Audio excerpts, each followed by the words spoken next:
Welcome to another show, Simple Meals. Today, I'm actually sitting at my desk. I'm not in the kitchen, and it's going to be a live Q&A. We have a bunch of questions that have come in on Instagram. I'll be reading them actually from my phone. I have a screenshot on my computer too. So we're going to do that. And go ahead, ask your questions in the comments. I will tell you again, like this whole thing about simple meals, this is truly what I do and what most people who succeed on this lifestyle do day in and day out. All right. So today, my lunch was mangoes, kale, which had been massaged in lemon juice, and green peas. That's it. That was lunch. So if you came here looking for a recipe, you came here looking for a simple meal, that is one right there. That's the recipe for today. Mangoes, kale, and green peas. Write it down, put it down, whatever proportion you want. I'll tell you, what did I do in my economy? Let's look and see. What were my proportions today? So it was actually a pretty small lunch today. It was only 133 grams of total carbohydrate. Mango was like 700 grams. Kale was 60. Green peas, 220. So you could write that down. That's a great recipe for most of you here today. That'd be about the right amount of carbohydrate for most people. With 19 grams of protein in there, 4 grams of fat. All right. Again, 700 grams of mangoes, 60 grams of kale, 220 grams of peas, green peas. All right. Totally affordable. All right. We should be talking about keep mangoes. I've been talking about that almost every week on this show. These are the keep mango. They're green, right? So you go to the store, you buy them when they're green, and then when they're ripe, they're still green. So you have to have a little bit of give. This one is too hard right now. It's too hard. I can't cut that open. But keep mangoes are still in season. Persimmons will be coming into season, so we'll be talking about that on this show for sure. That's another great fruit that most people don't know enough about and aren't really enjoying. So I'm going to go ahead. I'm going to answer a few questions that came in. Actually, I can put them on my computer. Let me do that real quick. So let's go see what we got in the questions. All right. So somebody asked a question about our pumpkin spice recipe guide. So Bess, if you could put a link in the chat box, or maybe put the URL on the screen, amlagreen.com/pumpkin. Okay. So this is where you can go and you can get a free guide with a bunch of amazing recipes. Now, the fun part about these recipes is they're holiday themed. Okay. So pumpkin spice, holiday, fall, and they are some celebratory recipes, right? So there are some things in there. There's some yellow light ingredients. All right. And that's what I want to talk about once I pull up this on my screen here. You understanding how to incorporate yellow light ingredients into your program so you can achieve the results you're looking for is going to be essential for your long-term success. So the question is, the pumpkin recipes have maple syrup as an ingredient. Will using it mess up my fasting blood glucose numbers? Okay, this is a great question. And it's something that we address in detail in our coaching program. Okay, so what's going to happen here is data doesn't lie. Okay, you're going to learn, okay, let's try one of these recipes. It looks good to you. You want to have it. The maple syrup gives you the flavor you're looking for. Let's incorporate that and see what happens. And then let's decide, okay, are you still on track for the goals that you've set? Maybe now's not the time, and maybe you should add in some of these other ingredients down the road. All right. Maple syrup, it's not a red light ingredient. Yes, it's not green light. It's yellow. It's in the middle. You're going to learn what amount works well for you. And you have to be thinking long-term. You have to be thinking sustainability. Look, maybe you can be one of those people who you just eat pure green light foods. Like you just literally, this is that simple. You're sort of eating more like me. That's great. Love that. But maybe that's not sustainable for you. Maybe you need some of these holiday recipes. And if you're depriving yourself, it's not going to last long-term. Then that's not good for anybody. Okay. So you got to find the right balance. There's no right, wrong, good or bad. It's your goals. It's your choice. We're not the food police. We're going to help guide you towards reaching your goals.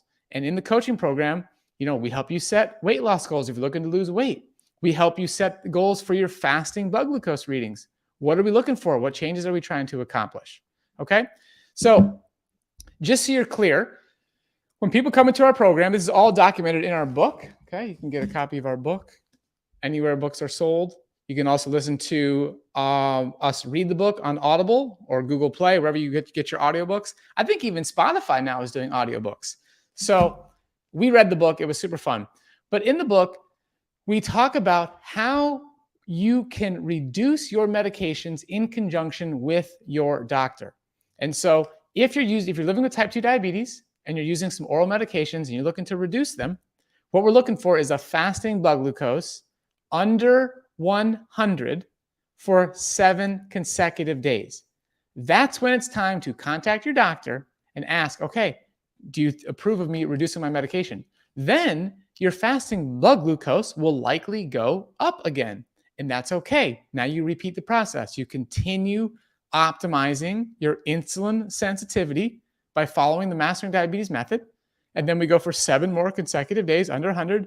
And then we do the process again and again until eventually, in most cases, you can be medication free with a fasting blood glucose under 100 and feeling amazing. Okay, that's the plan.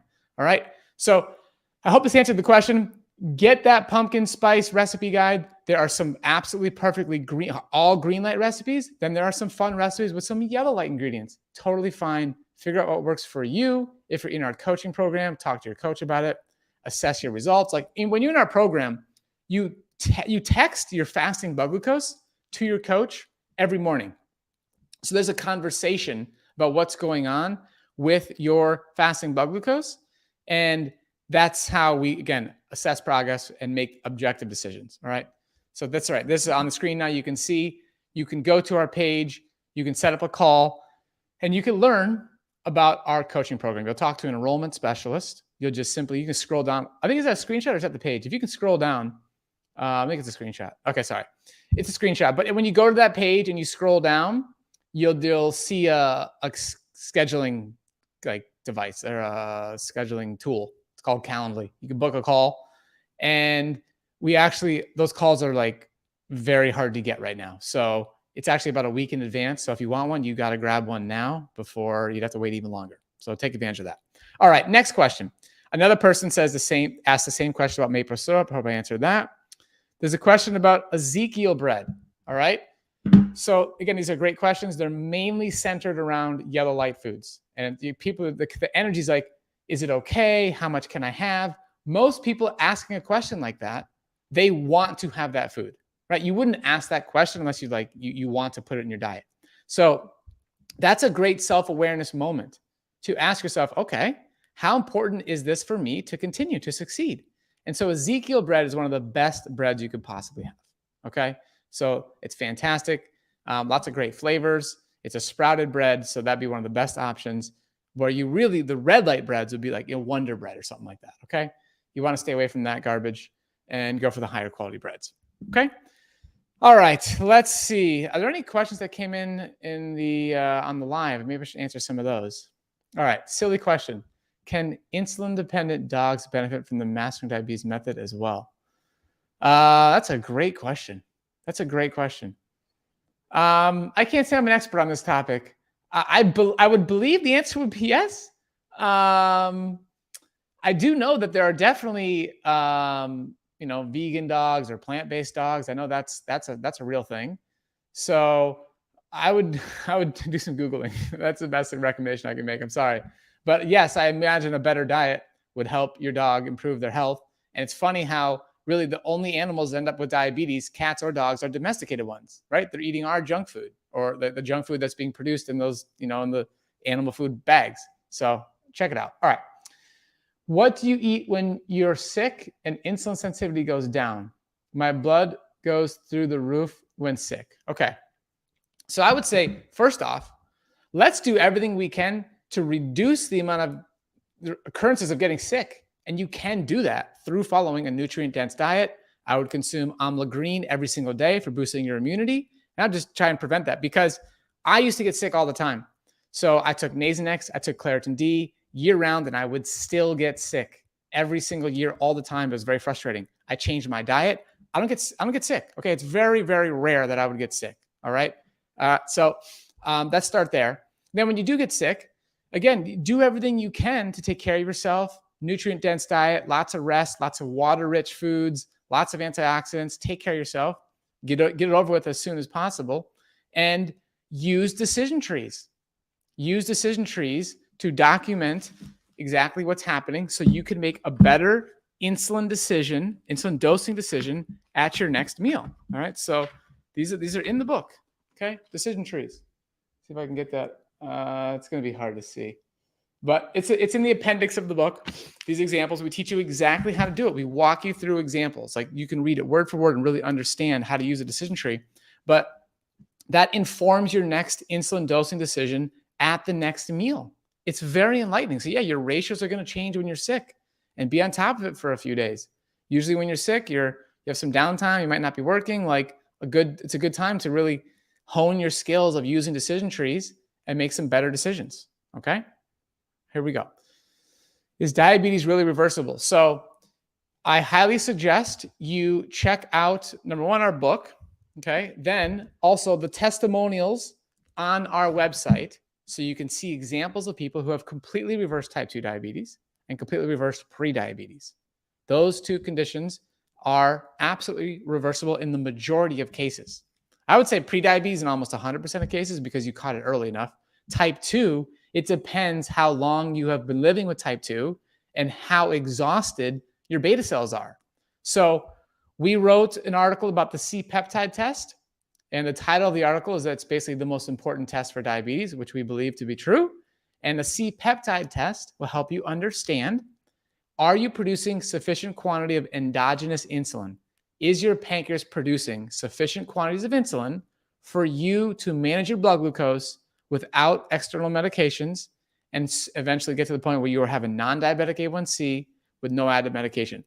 C-peptide can help you understand if that's possible, and then you can go ahead and you can go reverse type 2 diabetes completely. And you're going to want to stay off medications for a full year, and then you're technically reversed at that point. It's absolutely possible. We are not here saying that type 1 diabetes is reversible or that type 1.5 diabetes is reversible. What is 100% reversible is insulin resistance. And you can become insulin sensitive by following the Mastering Diabetes method.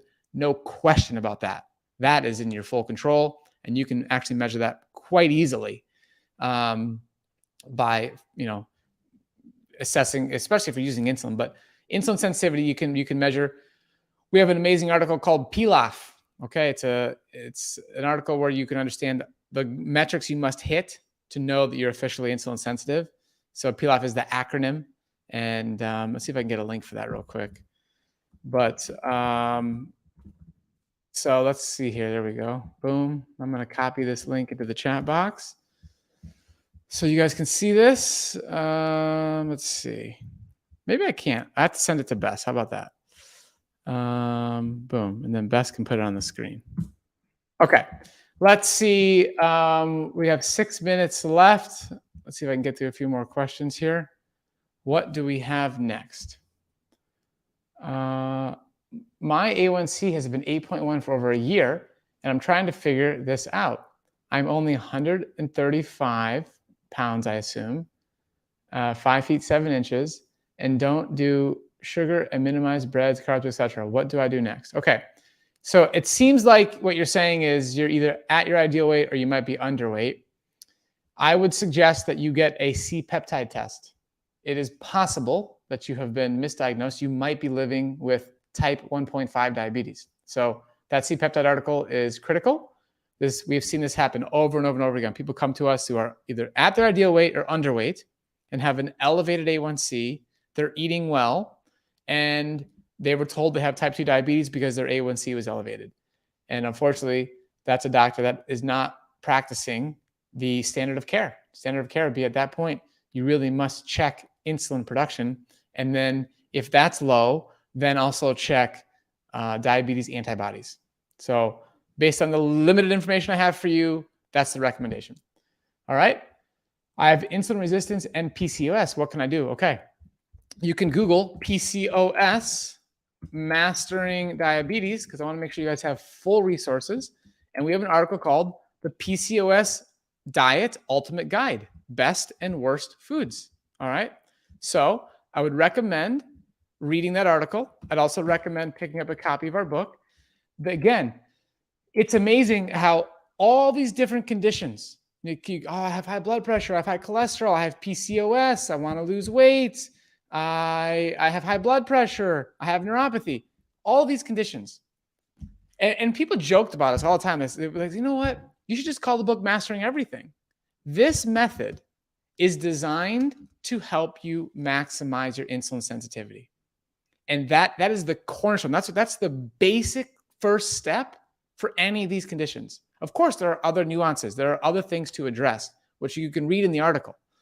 But the base thing to do is to maximize your insulin sensitivity. And again, let's all be honest. Like, most people are not eating the simple meals that I'm showing you on this show every week. You're not eating those meals every single day consistently. And if your problem gets big enough and you want the solution, seriously enough, then like just start doing that. Like, the recipes in this book are almost as simple as everything I put on the show. We have a whole bunch of recipes in here. Follow the meal plan. It's an entire meal plan. There's 2 meal plans in here. Okay. And then watch and see what happens to your life when you objectively put yourself in an insulin sensitive state by making the decisions that make you more insulin sensitive consistently. Okay. So PCOS can absolutely be benefited from this. We're not saying you're going to completely reverse PCOS. That's not what's going to happen with that condition. But by maximizing your insulin sensitivity, you're going to make major, major improvements. Okay. Does autonomic neuropathy have anything to do with it? Okay. So neuropathy is definitely connected to insulin resistance. Yeah, I wouldn't say it's like a 1-to-1 and people come to us with neuropathy and then it's also 100% like, oh, we just solved your neuropathy. That's not the case. There's some certainly added complications, added nuances. But again, have people come to us with neuropathy and seen improvements? Yes, absolutely. Dramatic improvements. So that's step 1. Do the foundation, which is the Mastering Diabetes method, and then consider what other options you have to include for your optimal outcome. But you have to do the foundation. I see this all the time. People asking questions, a wide range of questions, looking for a solution to something, but they're not doing the basics yet. They're waiting for some magic bullet. You have to do the basics first. Then let's add on different nuanced changes, treatments, sometimes medications, all this extra peripheral stuff.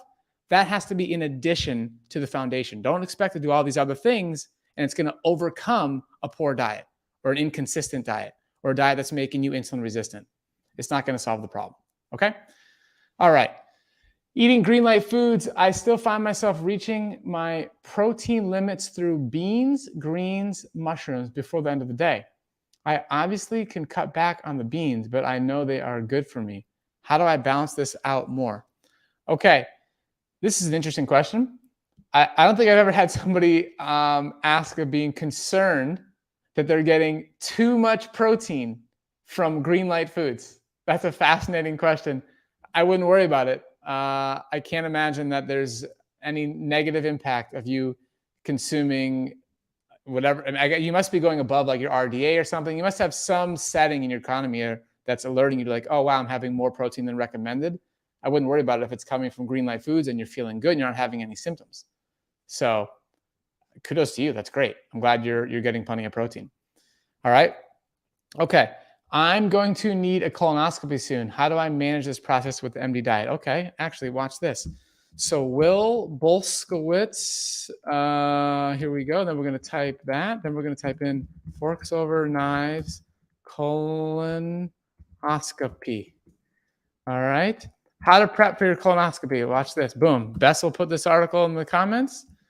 Again, I'm giving you guys like really good stuff here. That is much better than me trying to explain it in like 2 minutes. Read that article. That's from our good buddy, Dr. Will Bolskowitz, 2 times New York Times bestselling author, gastroenterologist, total expert in this field. And that article will help you prepare for your colonoscopy. So check it out. And again, if you can't, if you're looking on the screen like, oh, wow, I can't remember all that stuff, just Google Will Bolskowitz, forks over knives, colonoscopy. All right. You will find it. Definitely it will come up.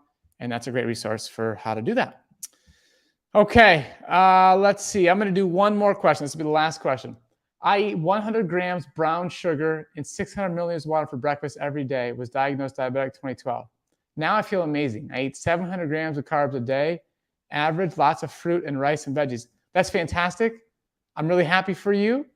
We would love to be a testimonial. I think you should send us a message. Send us a message on Instagram or I guess Facebook Messenger, but like hit us up. We'd love to share your story. It sounds amazing. You've had a big transformation. Thanks for all your help. My A1C is 5 and my diabetes has been in remission for a year following your advice. Ralph, I'm very happy for you. That's fantastic. Send us a message. We want to share your testimonial. We want to highlight you. That's fantastic. Guys, I've got another one. Can a nutritionist learn how to help others with diabetes by applying all the information in your guys' book? Is the info sufficient to help? Yeah, I would say yes. I mean, yeah, absolutely. Pick up the book, learn the science, read the references if you want to go a step further.